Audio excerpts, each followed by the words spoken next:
A relationship built on lies ends in tragedy. Here I am talking about the recent case about Raja Raghuvanshi and his wife Sonam.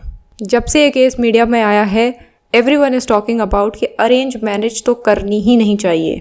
There is no guarantee, there is no faith in arranged marriage left. India की अगर बात करें तो India में love marriage से ज़्यादा arrange marriages होती हैं, और अगर अरेंज मैरिजेस को हटा दिया जाए तो बहुत सारे लोग हैं जिनकी कभी शादी ही नहीं होगी. अब कल्चर है, ट्रेडिशन है, जो भी कुछ है, फैमिली सिस्टम है, फैमिली वैल्यूज़ है, अरेंज मैरिज को एक प्रायोरिटी दी जाती है. अब अगर आप एक ऐसे इंसान हो जो अरेंज मैरिज करने की सोच रहे हैं और आप ऐसे इंसिडेंट आप पढ़ते हैं न्यूज़ में, अखबारों में, आप अंदर से घबरा जाते हैं. डर लगता है कि क्या अरेंज मैरिज करनी सही है या नहीं. अगर आप इस केस को क्लोजली ऑब्जर्व करेंगे तो आपको पता चलेगा कि there were red signs, red flags in that women, जो कि इग्नोर किए गए. यूजुअली लोग इग्नोर कर देते हैं ऑन द नेम ऑफ संस्कार, on the name of family values, on the name of being busy. The very big red flag was कि वो इंसान इससे बात ही नहीं करना चाहती थी. She was not at all interested in having a conversation with him. She used to make excuses कि मेरा ऑफिस है, I am very busy, I don't have time to talk. अब सोचने वाली बात यह है कि कोई व्यक्ति अगर आपसे शादी करने की सोच रहा है, आपके साथ लाइफ स्पेंड करने की सोच रहा है, आने वाले 30-40 साल आपके साथ रहना है उसको, और उसके पास अभी 30 मिनट्स भी नहीं है to talk to you, to know you, कि आपकी आइडियोलॉजी क्या है, आपके मॉरल्स क्या हैं, आप किन चीज़ों में बिलीव रखते हो, किन चीज़ों में बिलीव नहीं रखते हो, आपकी पर्सनैलिटी कैसी है, आपके फेवरेट शोज़ क्या हैं, आपको क्या पसंद है, क्या नहीं पसंद है. It's a very very clear sign कि सामने वाला इंटरेस्टेड नहीं है आप में या इस पर्टिकुलर शादी में, फॉर वॉट एवर रीज़न. अब वो रीज़न क्या है इसमें आपको जाने की ज़रूरत नहीं है. I have seen so many people, अभी भी मैंने देखा है, जितने भी लोग मेरे आसपास अरेंज मैरिजेस में इंटरेस्टेड हैं, they make time for their partner और पोटेंशियल पार्टनर जिनसे भी उनकी बात हो रही है, shaadi.com पर मिले हैं या फैमिली के थ्रू मिले हैं, वॉट एवर.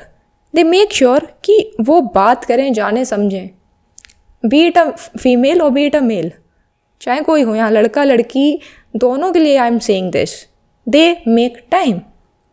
तो अगर आप भी कोई ऐसे चक्करों में फंसे हुए हो कि फैमिली ने बोल दिया है कि इस लड़की से शादी कर लो या इस लड़के से शादी कर लो, एंड यू आर सीइंग कि वो इंसान बहुत ज़्यादा बिजी है, this is the most stupid thing, stupid excuse that I hear, कि that the person is busy. भाई, अगर तुम अपनी लाइफ के इतने इंपॉर्टेंट डिसीजन के लिए टाइम नहीं निकाल पा रहे हो, you are just making that decision क्योंकि किसी ने कह दिया है तुमसे. I don't know what kind of person you are. You should know the other person.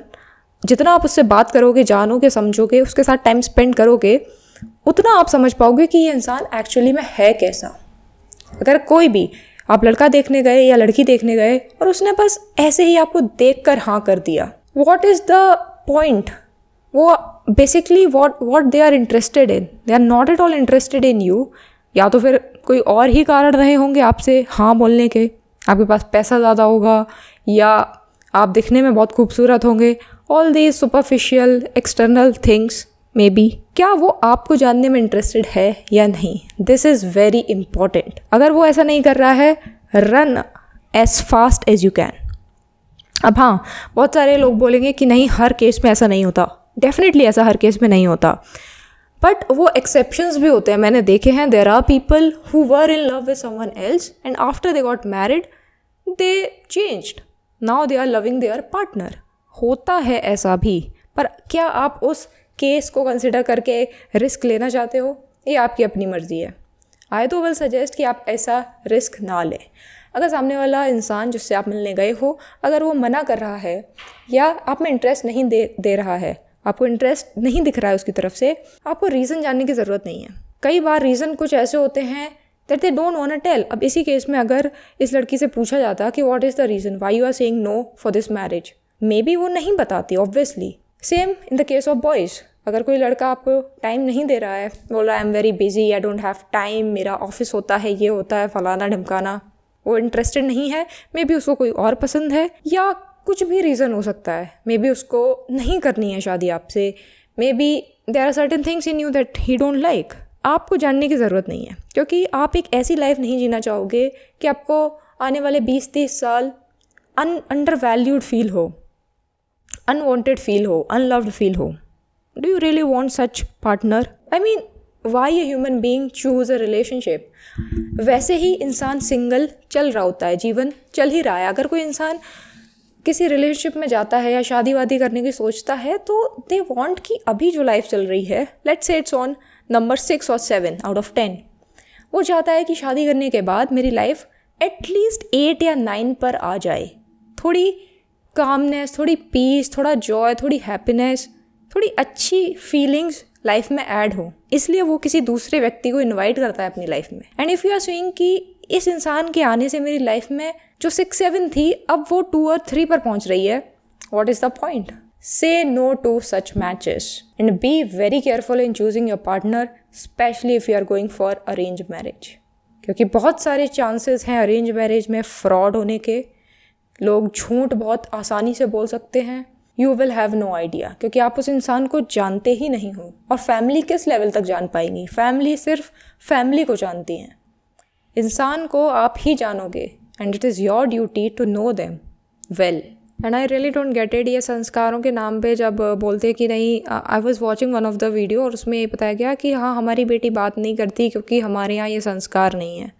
भाई, किसी से बात करके अगर उसकी तुम आइडियोलॉजी समझ रहे हो, उसकी क्या सोच है वो समझने की कोशिश कर रहे हो, इसमें कौन से संस्कार आपके जा रहे हैं? I don't get it.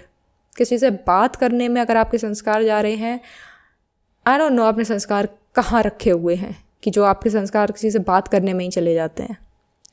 Talk to the person you are planning to get married to.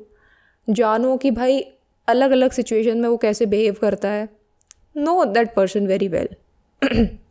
और ये तभी होगा जब आप टाइम स्पेंड करेंगे उसके साथ. और जब टाइम ही नहीं स्पेंड हो पा रहा है तो फिर आगे बढ़ने की कोई ज़रूरत ही नहीं है, क्योंकि शादी के बाद ऑटोमेटिकली तो उसकी जॉब चली नहीं जाएगी. कहाँ से वो टाइम लेकर आएगा या आएगी? तो ये सारे सवाल आप अपने आप से करिए अगर आप शादी वगैरह के पोटेंशियल मैचेस देख रहे हैं तो.